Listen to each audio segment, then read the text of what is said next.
सलाम आदाब नमस्कार साथियों। चुपके चुपके रात दिन आंसू बहाना याद है हमको, तो अब तक आशिकी का वो गुजरा ज़माना याद है। अगर आप संगीत गज़ल में रुचि रखते हैं तो ज़रूर ही ये पंक्तियाँ, ये गज़ल चाहे जगजीत सिंह या गुलाम अली या अन्य किसी के स्वरों में ये सुने ही होंगे। आज की इस वीडियो का तालमेल इसी पंक्ति के रचनाकार से है। नाम अगर ले तो सैयद फजल उल हसन तखल्लुस हसरत। मोहान में जन्म हुआ था। मोहान में जन्म लेने के कारण ये अपना उपनाम मोहानी रखते थे और ये हसरत मोहानी के नाम से प्रचलित हैं और आज भी जाने जाते हैं।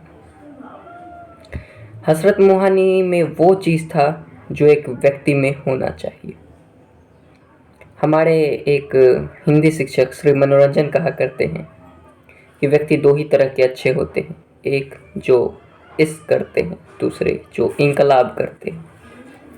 इश्क और क्रांति करने वाले लोग ही केवल लोग होते हैं, वरना वो बनियागिरी टाइप के मनुष्य होते हैं। तो हसरत मोहानी जी को मुख्यतः स्वतंत्रता सेनानी के रूप में जाना जाता है। वो इसलिए मैं ऐसा कह रहा हूँ कि पूर्ण स्वराज की मांग करने वाले पहला व्यक्ति हसरत मोहानी थे।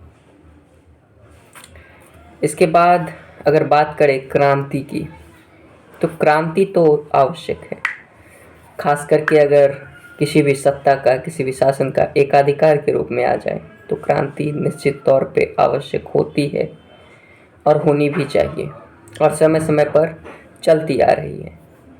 आजकल भी देखा जाता है, चाहे सोशल माध्यम के, मीडिया के माध्यम से हो या फिर अन्य सड़क पे उतर के हो या जहाँ भी, क्रांति अवश्य होती है।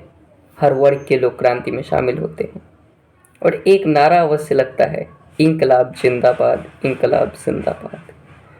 सुनने में काफ़ी अच्छा लगता है, लेकिन क्या ये इंकलाब जिंदाबाद का नारा किसने दिया? हसरत मोहानी ने। और ये इस बात का प्रमाण है कि वो क्रांति के या इंकलाब के वो पैरवीकार थे, वो अनुशंसक थे।